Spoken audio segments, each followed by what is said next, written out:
السلام علیکم ویورز، آج میں آپ کو ایک بہت بڑی مصیبت سے بچنے کے لیے ریکویسٹ کرنا چاہتا ہوں۔ آگے آپ کی مرضی ہے، مانے یا نہ مانے، کیونکہ ہمارا ایک طریقہ کار ہے کہ جو بات ہمیں فوری طور پر سمجھ نہ آئے ہم کہہ دیتے ہیں کہ یہ افواہ ہے یا اس بندے کو وہم ہو گیا ہے یا سورس مہیا کریں وغیرہ وغیرہ۔ آج کل آپ دیکھتے ہیں اور آپ کو بھی ایسے ٹیلی فون آتے ہوں گے کہ کریڈٹ کارڈ بنوا لیں، بینکوں کی طرف سے ایک مہم لانچ کی ہوئی ہے، اور خاص طور پر وہ بینک جن کے بارے میں کہا جاتا ہے کہ یہ دوسرے ملکوں سے ہیں۔ ہمارے مقامی بینک بھی، تمام بینک یہ کام کر رہے ہیں۔ سوچنے کی بات یہ ہے، ایسا کیوں ہو رہا ہے؟ ایسے آپ کو انسینٹو دیے جاتے ہیں کہ آپ ایئرپورٹ پر جائیں، شاپنگ کر سکتے ہیں، فلاں جگہ سے کر سکتے ہیں، یہ آپ کے پاس ہو تو فلاں آپ کو فائدہ ہوگا، اور پھر ساتھ یہ کہا جاتا ہے اس کا کوئی خرچ نہیں ہے بنوانے کا، اس کا کوئی اینول یا منتھلی کوئی اس کے چارجز نہیں ہے۔ جو بھی آپ اعتراض کریں، حتیٰ کہ پھر وہ یہاں تک اتراتے ہیں، کہتے ہیں کہ آپ بنوا لیں، اس کو آپریٹ نہ کریں۔ کوئی تو یوں بھی ہیں، کہتے ہیں کہ آپ بنوائیں اور اس کو بے شک ضائع کر دیں، اور اس کی وجہ یہ بتاتے ہیں کہ یہ جو بنوانے والے ہوتے ہیں ان کو کمیشن وغیرہ کوئی ہوتا ہے، سادہ لوگ مان لیتے ہیں۔ ناظرین کرام، میں کوئی 7-8 مہینے پر اس پر ریسرچ کر رہا تھا اور میں نے مختلف آرٹیکلز دیکھے، لیکن میں کچھ باتیں مانتا نہیں تھا۔ پھر ادھر ادھر سے باتیں آنی شروع ہوئیں۔ میرے ایک دوست ہیں جنہوں نے ساری زندگی صرف کی مختلف ملکوں میں، بینکوں میں اور مختلف فنانس کے اداروں میں، وہ ریٹائرڈ ہیں۔ ان سے میری 2-3 دن سے بات ہو رہی تھی، اور انہوں نے جو ہوش روا قسم کے انکشافات کیے اور جو باتیں کی، میرا چاہتا ہوں کہ آپ کے ساتھ شیئر کروں۔ ناظرین کرام، یہ کریڈٹ کارڈ اسکیم جو ہے، یہ بھی نیو ورلڈ آرڈر کے اس خوفناک ایجنڈے کا حصہ ہے جس کا مرکزی نقطہ یہ ہے کہ پوری دنیا کے ممالک کو اپنا تابع فرمان اور مطیع بنانے کے لیے ان کی معیشت کو کنٹرول کیا جا سکے۔ آپ یہ بات جانتے ہیں کہ گزشتہ صدی کے آخر میں امریکہ نے نیو ورلڈ آرڈر جاری کیا تھا، اور پھر اس کے لیے کوششیں ہوئیں، اور اس کے جو سکرپٹس تھے وہ اسرائیل سے شائع ہوئے۔ آج بھی آپ گوگل پہ جائیں اور نیو ورلڈ آرڈر لکھیں، آپ کو پتہ چلے گا کہ انہوں نے کیا ملکوں کی جغرافیائی تبدیلیاں کر رکھی ہیں، اور وہ سمجھتے ہیں کچھ ملکوں کو تو صفحہ ہستی سے مٹ جانا چاہیے، اور کچھ کو اس طرح کنٹرول کرنا چاہیے کہ وہ برائے نام رہ جائیں، وہ جو حکومت ہو، جو ان کا اختیار ہو، وہ کسی اور کا ہو۔ نیو ورلڈ آرڈر میں کچھ تبدیلیاں انہوں نے کی ہیں، طریقہ کار میں، امپلیمنٹیشن میں، اور کچھ موقع محل کے لحاظ سے ہوتی رہیں گی۔ مثلاً پچھلے آپ نے دیکھا کہ دور میں یہ ہوا، ٹوئن ٹاور پہ جو حملہ ہوا تھا، کہا جاتا ہے کہ یہ بھی اسی کا حصہ تھا، جس کے نتیجے میں افغانستان کی حکومت کو نشانہ بنایا گیا بہانہ بنا کر، اور پھر بات یہاں نہیں رکی، عراق کو ہنستے بستے ملک کو تباہ کر دیا گیا۔ پھر کہا جاتا تھا کہ ایک فہرست بنی ہوئی ہے کہ اس کے بعد فیصلہ نہیں ہو رہا، ایران کی باری ہے، شام کی باری ہے۔ پھر آپ کو وہ لطیفہ بھی یاد ہوگا جو پرویز مشرف صاحب کا دور تھا، اور وہ اپنے ملک کے لیے کہا کرتے تھے سب سے پہلے پاکستان۔ تو پاکستان بھی ان دنوں یہ حمایتی تھا امریکہ کا، تو لوگ کہتے تھے کہ یہ کہہ رہے ہیں کہ نہیں، پہلے پاکستان کی طرف توجہ کی جائے۔ خیر، بہرحال یہ جو ایجنڈا ہے، اس میں جو ہماری ایٹمی طاقت ہے، پہلی اسلامی مملکت پاکستان، یہ ان کے دل میں بڑی کھٹکتی ہے، اور یہ انہوں نے جان لیا ہے کہ عام کسی ملک کو بھی کنٹرول کرنا اتنا آسان نہیں ہے جس طرح افغانستان اور عراق کو کوشش کی۔ اس میں ان کا اپنا بھی بڑا نقصان ہوتا ہے، افواج کا وہاں رہنا، ان کا کھانا اور مختلف معاملات، پھر فوجوں کا نقصان بھی۔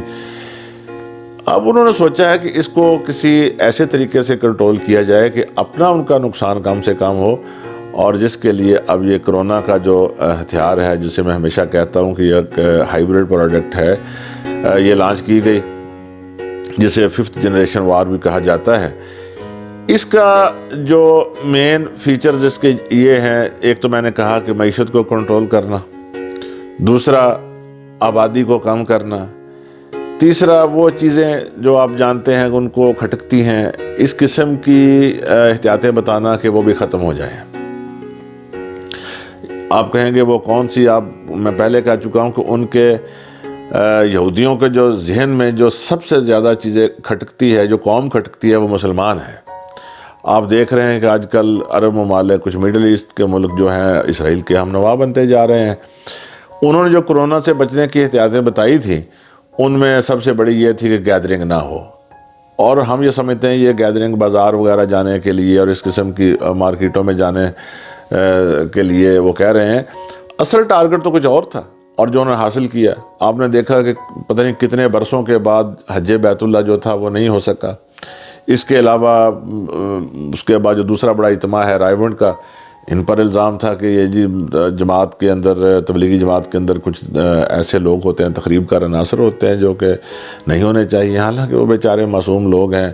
آپ نے دیکھا کہ کئی بڑے ضعیف، بیمار اور اس قسم کے لوگ ہوتے ہیں جو جماعتیں بنا کے نکلتے ہیں۔ خیر، یہ دوسری بات جو میں نے آپ سے کی کہ آبادی کو کم کرنے والی جتنی وہ آبادی چاہتے ہیں، کہتے ہیں کہ خوشحال دنیا میں ہونی چاہیے، وہ تو انتہائی خوفناک حد تک دل نہیں چاہتا کہ میں آپ کے سامنے شیئر کروں کہ وہ کتنی آبادی چاہتے ہیں۔ اور وہ آپ جانتے ہیں کہ یورپ ہو، امریکہ ہو، دیگر ایسے ملک ہیں، وہ اپنے ملک کے جو اولڈ ہاؤسز ہیں جن میں بوڑھے رہتے ہیں ان سے بڑے تنگ ہیں۔ وہ کہتے ہیں کہ ان کا کوئی فائدہ نہیں ہے اور خام خواہ ملک کے لیے بوجھ بنے ہوئے ہیں۔ آپ نے دیکھا کہ کورونا سب سے زیادہ جو افیکٹ کرتا ہے وہ ایسے بوڑھے لوگوں پر کرتا ہے، اور اموات بھی زیادہ انہی کی ہوئی۔ اور جو میں نے کہا کہ سب سے جو مرکزی نقطہ معیشت کا کنٹرول ہے، اس کی طرف وہ بڑھ رہے ہیں۔ اب پہلے جو لہر آئی تھی اس میں کہا تھا کہ اس سے بہت پینک کریٹ کیا گیا، یہ نہیں کرنا، وہ نہیں کرنا، کسی کے پاس سے نہیں گزرنا، ہاتھ نہیں ملانا، دور رہنا، جنازے میں شرکت نہیں کرنی، اور بہت کچھ، جس میں یہ کہ ترسیل کے لیے یہ اخبارات وغیرہ کا بھی ہلکا پھلکا ذکر ہوا۔ ٹرانسپورٹ تو خیر بند ہو گئی تھی، لیکن پھر انہوں نے سوچا کہ اخبارات وغیرہ بند کر دیں، اس کے ذریعے تو ہم نے ہراسمنٹ پھیلانی ہے۔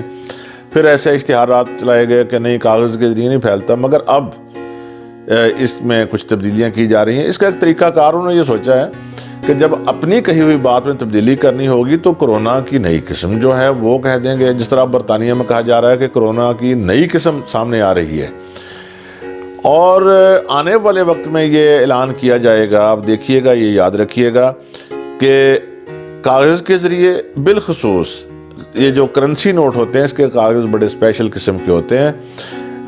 ہو سکتا ہے یہ کتابیں وغیرہ تو خیر چلتی رہیں، ان کا بھی آپ کو پتہ ہی ہے کہ آن لائن سسٹم کے لیے کہا جا رہا ہے کہ ساری تعلیم ان کے ذریعے ہو۔ اچھا، آنے والے وقتوں میں کہہ رہا ہوں کہ یہ کرنسی نوٹ ہے، ان کا خاتمہ ہو جائے گا، اس کی جگہ ڈیجیٹل کرنسی متعارف کروائی جائے گی۔ اس کے فیچرز کچھ بھی ہو سکتے ہیں۔ ایک تو یہ ہے کہ آپ کے پاس جو موبائل ہیں، اس قسم کی ہلکی پھلکی ڈیوائسز ہوں گی، اس میں آپ کے بیلنس ہوگا۔ آپ کہیں سے بھی کوئی چیز پرچیز کریں گے، فوراً آپ اس میں اس کا کوڈ وغیرہ پوچھ کے کوئی نمبر لکھیں گے، اتنی اماؤنٹ وہ اس کو پیسے شفٹ ہو جائیں گے۔ آپ کو یہ بات بڑی ناممکن اور مشکل لگے گی، لیکن آپ کے لیے انتہائی سہل بنا دی جائے گی۔ دوسری جو سب سے اہم بات جو ہے، جو بات ہم کریڈٹ کارڈ کی کر رہے ہیں، وہ یہ ہے کہ ایک وقت آئے گا، آپ دیکھیے گا ناظرین کرام، اتنا پینک کریٹ کیا جائے گا، اتنا خوف و ہراس ہوگا کہ لوگ بینک کی طرف منہ نہیں کریں گے۔ اور جس طرح کسی زمانے میں نوٹ بدلتے تھے نا، جلدی جلدی نوٹ بدلوا دیں، اب کہا جائے گا کہ بینک شاید شفٹ ہو جائیں، مرکوز کر دیے جائیں، مرج ہو جائیں، اپنے پیسے نکلوائیں، اور کچھ کہے گا نکلوا لینے چاہیے، کچھ کہیں گے، یعنی اس قسم کی کنفیوژن ہوگی۔ اور اس کا ایک پھر آسان رستہ ہی بتایا جائے گا کہ آپ کے پاس جو کریڈٹ کارڈ ہے، آپ کی ساری جو کرنسی ہے، آپ کا سارا جو فگر ہے، اس میں منتقل کر دی جائیں، گویا آپ کی تمام دولت ایک کارڈ کے ذریعے آپ کی پاکٹ میں ہوگی۔ آپ مت سمجھیں کہ یہ تو بڑا اچھا ہو جائے گا، لہذا ہمیں کارڈ بنوانے چاہیے۔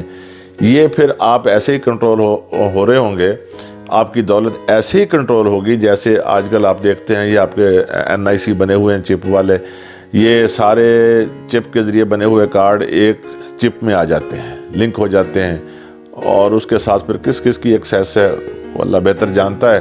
بہرحال اس میں آپ کی لوکیشن آئیڈینٹیفائی ہو جاتی ہے، اور سارا ڈیٹا آپ کا اس میں ہوتا ہے۔ اسی طرح آپ کے کریڈٹ کارڈ میں ایسی باتیں ہوں گی کہ وہ ایک خاص قسم کے لوگ، وہ میں اب واضح طور پر نہیں کہنا چاہتا، اتنا ہی کہنا چاہتا ہوں، جو کہا جا رہا ہے کہ اس کا جو صدر مقام ہوگا وہ وہی ہوگا جس کو آج تک ہم نے تسلیم نہیں کیا، یہودیوں کے کنٹرول میں ہوگا۔ جو چاہیں، جیسے بدلتے حالات ہوں گے، کوئی پتہ نہیں، آنے والے وقت میں کوئی ایسے مجبور حالات ہو جائیں کہ ہم کو ہر بات ماننی پڑ جائے، پھر یہ نہیں ہوگا کہ ہاں جی اتنا سالانہ ٹیکس ہم نہیں دیتے، ٹیکس بھی کٹیں گے، اب تو ہم زکوٰۃ دینے کے لیے بھی کہتے ہیں، ڈکلریشن دے دیتے ہیں، پھر ایسا نہیں ہوگا۔ جب چاہیں آپ کی معیشت کو فریز کر دیا جائے، جیسا چاہے وہ کریں۔ اب کیا کیا جائے؟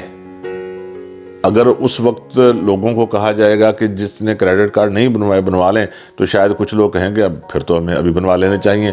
نہیں، حوصلہ افزا بات یہ ہے کہ اب بھی جو فگر ہے کریڈٹ کارڈ کی بہت کم ہے۔ میں تو سمجھتا ہوں کہ جن چیزوں کی ہمیں ضرورت نہیں ہے اس سے ہمیں اوائڈ کرنا چاہیے۔ اب وہ یہ کہہ رہے ہیں کہ اس کے لیے بینک کا اکاؤنٹ بنانے کی ضرورت بھی نہیں ہے، کھلوانے کی ضرورت نہیں ہے، آپ بس وہ سائن کریں کچھ کاغذات پر اور آپ کو کریڈٹ کارڈ مل جائے گا۔ اب بینکوں نے کریڈٹ کارڈ کی مہم کو کامیاب بنانے کے لیے لڑکیاں بھرتی کی ہوئی ہیں۔ اکثر جو ٹیلی فون آتے ہیں وہ لڑکیوں کے آتے ہیں، بڑی محبت کے ساتھ، بڑی اچھی آواز کے ساتھ وہ آپ سے ٹائم مانگتی ہیں، ملنے کے لیے آتی ہیں اور اس قسم کی باتیں کرتی ہیں کہ آپ سمجھتے ہیں کہ آپ کو وہ کارڈ بنوانا چاہیے۔ یہ میرے ساتھ بھی ایسا ہو چکا ہے، مجھے 2 3 4 بار وہ بار بار فون آتے تھے مختلف بینکوں سے۔ ایک دن اس قسم کی باتیں انہوں نے کی کہ آپ ایک دفعہ ہمیں موقع دیں، کچھ اور لوگ بھی ہوں گے، ہم آپ کو بتائیں گے کہ آپ کتنے گھاٹے میں ہیں، آپ کا فائدہ اس میں ہے۔ تو وہ لڑکیاں 2 آ گئیں جہاں ہم بیٹھتے ہیں سارے لوگ، تو جب ہم نے ان کی باتیں سنی ہم نے انکار کر دیا۔ خاصی انہوں نے بحث کی، لیکن ہم نے کہا کہ ہمیں یہ کارڈ نہیں چاہیے۔ اچھا ناظرین کرام، وہ وہاں سے چلی گئی۔ کوئی گھنٹے 2 گھنٹے بعد میرا ایک شعبے میں جانا ہوا اپنے ہی ادارے میں۔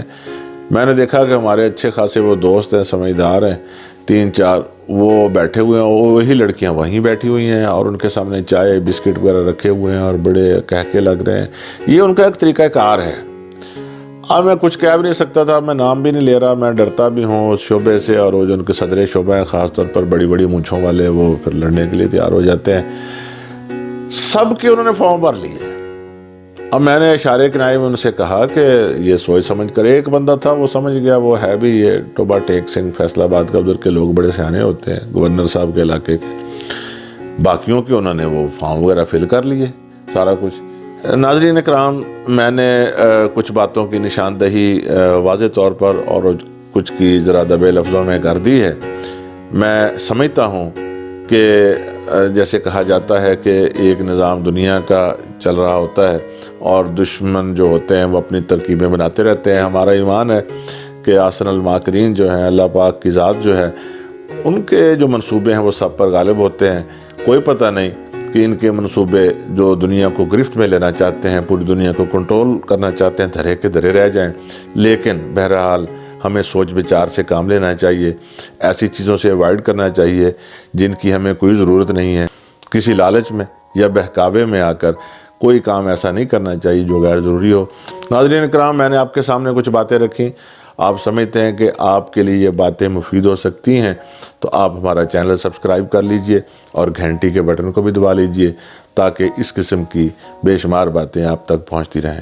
شکریہ۔